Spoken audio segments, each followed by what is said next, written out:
right, this is the Jazzy espresso machine. I am gonna be testing this out, so just skip to this timestamp if you want to just go straight to the test. But I did wanna show you everything that comes in the box. So we do have a box within a box. This one is a little bit of a nicer box, and it did come protected with styrofoam and plastic.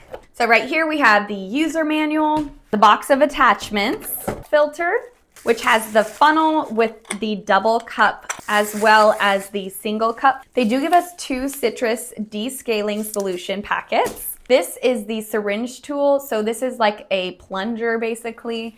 It's to troubleshoot the espresso machine. If it's not pumping out water your first try, or if it's been sitting for a while, you might need to use this. And how to use that is in the instruction manual, but basically it's like a plunger. And then we do have our scoop and tamper.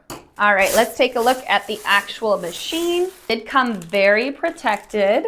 So we do have a 34-ounce water tank on the back, and it is removable. We do have this little tab back here that is the handle, and the lid just pops off. There's little tabs on the side that help keep it down and in place when in use. I do like the material on the outside. It's stainless steel, fingerprint-proof material. The frother is right here. We can remove this metal outer piece to clean it, and this little rubber handle is really nice. The top is a heater, so you can put your cup up there and it'll keep it warm. And then we do have a knob right here. So this is set to coffee, which is what we'll do when we're ready to brew.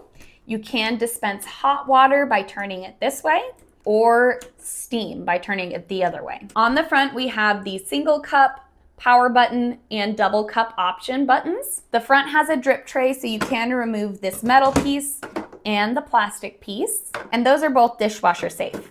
To put the filter in the funnel, you're just gonna line up this little notch right here on the actual filter with this notch right here on the funnel, just like that, and then twist, and now it is securely in there. So I can just hold this upside down and it's not gonna fall out. They do have this little tab right here as well to hold with your thumb, so you can really get the grounds out of there and be sure that this filter is not gonna fall out into your trash can. And then that just flips right back down like that. We do have the lock and unlock indicator right here. So we're gonna put it up in the unlock position and then twist to the locked, and that's basically it. So let's go ahead and test this out. So for this test, I'm just gonna be doing a single cup espresso shot, and then I'm going to froth some milk afterwards.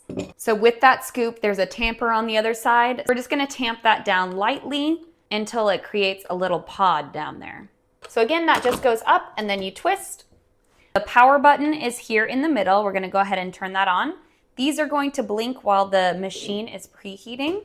I do like that the heater turns on as soon as you hit that power button. So this is already starting to get warm. We can put our little glass up there to warm it up. So when the shot comes out, everything's warm. Now that our glass is warm, we can go ahead and start brewing. So I'm just gonna hit this single cup button. And it started brewing within like a few seconds. And there we go, now it's done. So let's go ahead and give this espresso shot a try. This machine is 20 bars, so it actually has a really nice taste to it on its own. This frother is really self-explanatory. It's perfect for beginners. So right now we are set to coffee because we just brewed some espresso. You can just move this to hot water and then it will start pouring hot water out of here if you wanted to make tea or an Americano. But we are going to turn this to steam right here. It'll shoot out some water at first, and then while it's preheating, it'll blink like that. But you do want to quickly put it in the milk so that it can start frothing whenever it's ready. We're gonna put it in at an angle and then slowly pull down until you hear that tearing paper sound.